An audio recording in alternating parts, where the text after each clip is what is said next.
নমস্তে। আপনারা শুনছেন প্রেম আনমোল হোতা হ্যায় বাণী। আমি আপনাদের হোস্ট বাণী। গত এপিসোডে রাশিল সুখবর দিয়েছিল যে স্বপ্নিল ভারতে আসছে।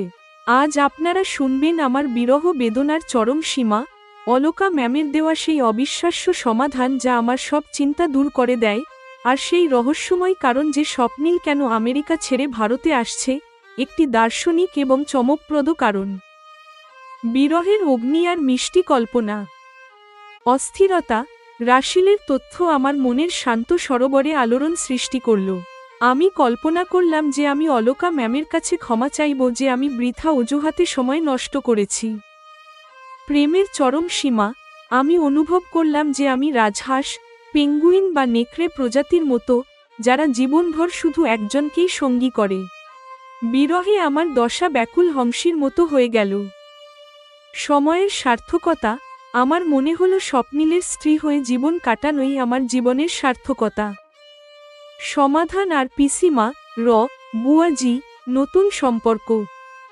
উপায়ের ঘোষণা, স্বপ্নিল ভারতে আসতেই আমি ব্যাকুল হয়ে পড়লাম, কিন্তু অলকা ম্যামের কল এল না। অবশেষে পরের দিন সকালে ওনার কল এল, বাণী, মনে হচ্ছে সমাধান বেরিয়ে আসছে। আমার মনে হয় তোমার সব চিন্তা স্বপ্নিলের তোমার প্রতি ভালোবাসা খুব সহজেই দূর করে দিয়েছে। আনুষ্ঠানিক প্রস্তাব, ম্যাম জানালেন যে স্বপ্নিল আর উনি শীঘ্রই আমাদের বাড়িতে এসে পাপার কাছে আমার হাত চাইবেন। নতুন সম্পর্ক, ম্যাম একটি নির্দেশও দিলেন, এখন থেকে আমাকে পিসিমা, বুয়া বলার মহড়া শুরু করে দাও। আমার জন্য ম্যাম সম্বোধনটা এবার ছেড়ে দাও। পাপার রহস্য, আমি জিজ্ঞেস করলাম পাপা কি জানেন? ম্যাম রহস্য ফাঁস করলেন, গত কয়েকদিন ধরে নীরাজ জি আর আমি এই বিষয়ে আলোচনা করছি। তুমি নিশ্চিন্ত থাকো, উনি সব জানেন। স্বপ্নিলের দার্শনিক প্রত্যাবর্তন। পাপা আর স্বপ্নিল, পাপা জানালেন যে সব নিশ্চিত হওয়ার পরই উনি আমাকে জানাতে চেয়েছিলেন, আর এটাও যে স্বপ্নিল চায় না আমি কোনো অনিশ্চয়তায় দুশ্চিন্তা করি। চমকপ্রদ ভিডিও, রাশিল আমাকে একটি ভিডিও পাঠালো, যেখানে পিসিমা, অলকা ম্যাম আর স্বপ্নিল কথা বলছিল। যোগ্যতা ও মাতৃভূমি, স্বপ্নিল বলল, বাণীর ভারতে থাকার সংকল্প সঠিক। বাণীর মতো যজ্ঞ মেয়ের সেবা ও অবদান ভারত আর এখানকার সমাজেরই পাওয়া উচিত। আত্মসমালোচনা, কিন্তু যখন পিসিমা জিজ্ঞেস করলেন সে কেন ভারতে আসছে, তখন স্বপ্নিল দার্শনিক জবাব দিল, আমেরিকায় থেকে সমাজের খারাপ চলনগুলোতে আমি নিজেও অভ্যস্ত হয়ে যাচ্ছিলাম। আমি একাধিক মেয়ের সাথে শুধু নিজের লালসা মেটানোর জন্য সম্পর্ক রেখেছিলাম। আমি আমার মাতৃভূমির জন্য কোনো দরকারি মানুষ নই। স্বপ্নিল কি নিজের মাতৃভূমিকে প্রয়োজন মনে করে ভারতে আসছে, নাকি নিজের অতীতের অনুশোচনা থেকে পালাচ্ছে? পিসিমা কেন তার এই দার্শনিক প্রত্যাবর্তনে অসম্মত, আর সে কি নিজের বিয়ের জন্য ভারতেই থাকবে? বিরহ, রহস্য আর একটি দার্শনিক প্রেম কাহিনীর শেষ মোড়। প্রেম আনমোল হোতা হ্যায় বাণীতে আপনারা শুনবেন।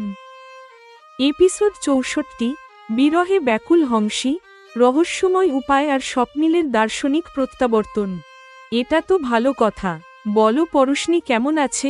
আমি আনন্দ প্রকাশ করতে একটু কিপটেমি করছি। এটা শুধু ভালো কথা নাকি খুব ভালো কথা? আমার মনে হচ্ছে আপনি এখন মনে মনে খুব খুশি। ঠিক আছে, না বলতে চাইলে বলবেন না। পরশনি ভালো আছে, সে চায় খুব তাড়াতাড়ি কোনো ভালো মেয়ে তার কাকিমা হয়ে আসুক, রাশিল বলল।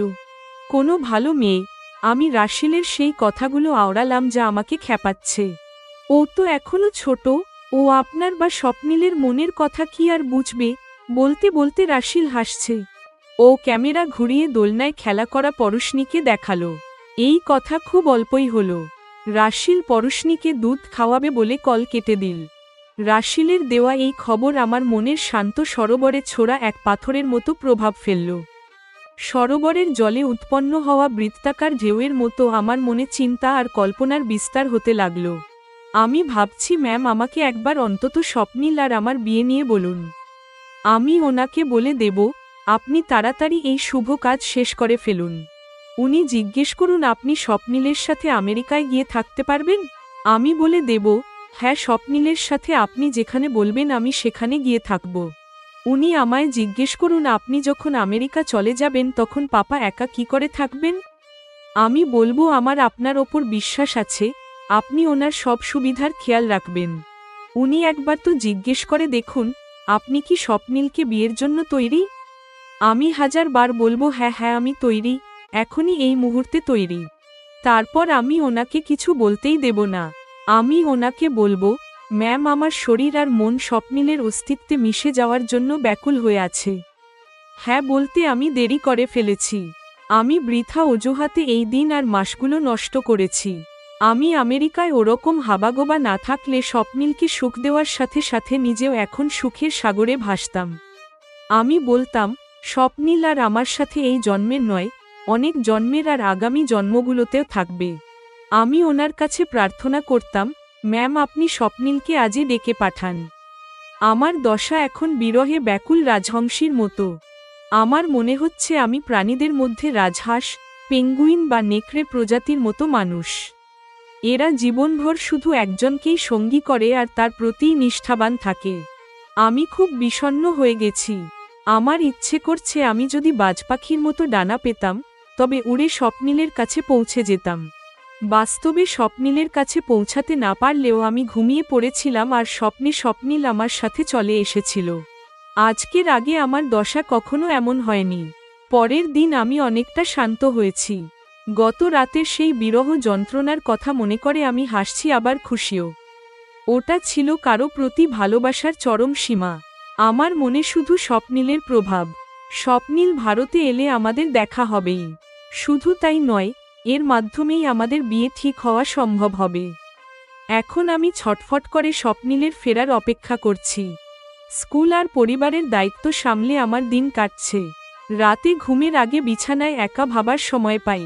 স্বপ্নিলের সাথে না থেকে এভাবে দিন কাটানো মানে তো সময় নষ্ট করা। আমি রোজ রাতে এটাই ভাবি। স্বপ্নিলের স্ত্রী হয়ে বেঁচে থাকাই তো আমার জীবনের প্রকৃত সার্থকতা। নিজের দায়িত্ব পালন করা তো আমার স্বভাবই। স্বপ্নিল ভারতে পৌঁছেই আমাকে জানিয়েছে। আমি আরও কথা বলতে চেয়েছিলাম। স্বপ্নিল হেসে বলল, এয়ারপোর্টে কিছু ফর্মালিটি আছে, আর কথা বাড়িয়ে লাভ নেই। অলকা ম্যাম স্বপ্নিলকে নিতে নিশ্চয়ই গাড়ি পাঠিয়েছেন। ম্যাম যদি আমায় বলতেন তবে আমিও এয়ারপোর্টে চলে যেতাম, এটা ভেবেই আমি ছটফট করছি। ম্যাম আমাকে ডিনারে ডাকবেন বলে আমি অপেক্ষা করে রইলাম। ম্যামের কল এল না। স্বপ্নিল কাছে থেকেও দেখা হলো না বলে দিনটা বিফল মনে হলো। আমার কিছু করার ছিল না। আসলে সবকিছু সেভাবেই হয় যেভাবে হওয়ার কথা থাকে। অনেক ভেবেচিন্তে করেও আমাদের ইচ্ছামতো কিছু হওয়াটা নেহাতি কাকতালীয়।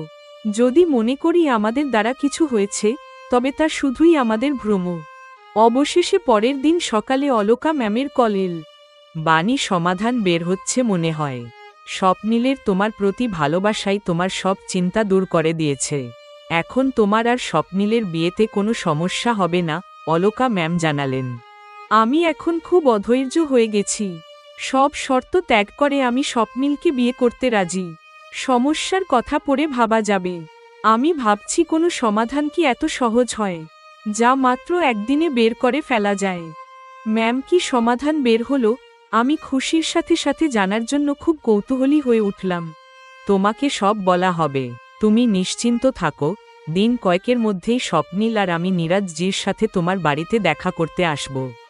আমাদের সংস্কৃতি মেনে স্বপ্নিলের জন্য তোমার হাত চাইব। আর হ্যাঁ, এখন থেকে আমায় পিসিমা বলা শুরু করো। ম্যাম সম্বোধনটা ছাড়ো এবার। ম্যামের গলায় খুব মায়া মিশেছিল। এখন এটা নতুন সমস্যা হলো। আমাদের বাড়িতে ম্যাম আর স্বপ্নিলকে কিভাবে আপ্যায়ন করব ভেবে আমি একটু অস্বস্তি বোধ করলাম। পিসিমা আমরাই আপনাদের বাড়ি চলে যাব। আমাদের বাড়িতে আপনাদের অসুবিধা হবে, আমি আমার সংকোচ জানালাম। স্বপ্নিলের কথা শুনে বুঝলাম ওর কাছে তোমার সারল্যই সবথেকে দামি। অর্থাৎ তোমার শৈশব যে বাড়িতে কেটেছে তারও একটা মূল্য আছে ওর কাছে। তাও তুমি চাইলে আমাদের বাড়িতেই এই শুভ কাজটা হবে। আর বাণী মেয়ে, তোমার মুখে পিসিমা শুনে খুব ভালো লাগছে। ম্যামের গলায় খুব আনন্দ। আমি কি পপাকে জানাবো, যাতে উনিও তৈরি থাকতে পারেন? আমি জিজ্ঞেস করলাম। ম্যাম জানালেন যে পাপা সব জানেন। গত কদিন ধরে নীরাজ জি আর আমি এই নিয়েই কথা বলছি। উনি সব জানেন। ম্যাম রহস্য ফাঁস করলেন। মানুষ কখনো কখনো কত গভীর হতে পারে যে মন বোঝা সম্ভব নয়। পাপা আর ম্যাম আমায় একটুও বুঝতে দেননি। পাপা, আপনি আর অলকা ম্যাম আমার বিয়ের কথা আলোচনা করছিলেন। পাপার সাথে কথা বলার সময় আমার গলাটা একটু অভিযোগের মতো শোনালো। সব ঠিক হলে তবেই তোমায় জানাতে চেয়েছিলাম। স্বপ্নীল চায়নি তুমি অনিশ্চয়তায় দোল খাও, উনি একজন ভালো বাবার মতো বললেন। স্বপ্নীল আর পাপার মধ্যেও যে কথা হতে পারে ভাবিনি। অলকা ভাটিয়া এখন আমার পিসিমা হবেন, এটা ভেবেই আমি খুব উৎসাহিত। তখনই রাশিল আমাকে একটা ভিডিও পাঠালো। আমি নিজের ঘরে ভিডিওটা দেখলাম। সেখানে ম্যাম আর স্বপ্নীল কথা বলছিল। বাণীর ভারতে থাকার সিদ্ধান্ত একদম ঠিক। বাণীর মতো যোগ্য মেয়ের অবদান ভারতের সমাজের পাওয়া উচিত, স্বপ্নীল বলল। তবে তুমি কেন ভারতে আসতে চাও যখন আমেরিকা তোমার মাতৃভূমি? পিসিমা জিজ্ঞেস করলেন। বাণী ওর মূল্যবোধ দিয়ে সমাজকে ভালো বার্তা দিচ্ছে, কিন্তু আমি আমেরিকায় থেকে সমাজের খারাপ অভ্যাসে গা ভাসিয়ে দিয়েছিলাম। শুধু নিজের লালসা মেটাতে আমি একাধিক মেয়ের সাথে সম্পর্ক রেখেছি। আমি সমাজের জন্য কোনো কাজের নই, স্বপ্নীল উত্তর দিল। সকালবেলা পথ ভুললে রাতে যদি বাড়ি ফেরে তবে তাকে ভুল বলা যায় না। তুমি নিজেকে শুধরে নিয়েছ, এখন তুমি ভালো ছেলে। পিসিমা অসম্মতি জানালেন। জেমিনাই এর পর্যালোচনা ও নির্দেশিকা। প্রিয় শ্রোতাগণ, এপিসোড 64 একটি আবেগের বিস্ফোরণ। বাণীর কল্পনা আর বাস্তবতার লড়াই এই পর্বকে আকর্ষণীয় করে তুলেছে। স্বপ্নীলের স্বীকারোক্তি গল্পের মোড় ঘুরিয়ে দিয়েছে। পরবর্তী পর্বের জন্য অপেক্ষা করুন। এপিসোড 64 সমাপ্ত।